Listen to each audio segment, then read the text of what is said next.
Good morning guys होइन आज चाहिँ म एकदम इम्पोर्टेन्ट कुरा लिएर आएको छु फेरि नयाँ भिडियो नयाँ ब्लगमा। तपाईँहरू कोही यति विदेश आउन इन्ट्रेस्टेड हुनुहुन्छ भने मलाई मेसेज गर्न सक्नुहुन्छ, जुनसुकै देश होस् होइन। म चाहिँ तपाईँहरूलाई यहाँसम्म आउनको लागि सहयोग गर्न सक्छु, एजेन्टहरू चिनाइदिनु सक्छु, राम्रो मान्छेहरू है। धेरैजनाले मलाई मेसेज पनि गरिरहनु भएको छ, म हेरि पनि रहेको छु होइन। त्यो मेसेजमा सोध्ने मात्रै नम्बर दिनुहोस् यताउता भनेर त टाइम पास गर्ने मात्रै नगर्नुहोस् क्या। तपाईँहरू जाने भए डाइरेक्ट कुरा गर्नुहोस्, जानुहोस्। अबको 2-4 महिनामा त अनि युरोपको त अनि भाउ बढिहाल्छ नि। युरोपको भाउ बढिसकेपछि त हजुरहरू त अब दुबई कतारको लागि मात्रै हो। यस्तै छ, अब सेलरी बढ्ने बित्तिकै दाम बढ्छ यहाँनिर। ल थ्याङ्क यू भेरी मच है। इन्ट्रेस्टेड हुनुहुन्छ भने चाहिँ मेसेज गर्नुहोस् है।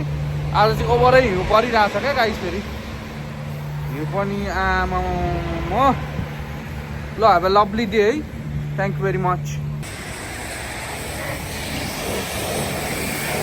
यस्तै छ है गाइस, हिउँ परेर अहिले चाहिँ बर्बाद भएको छ। लास्टै ठुल्ठुलो हिउँ झरेर आमा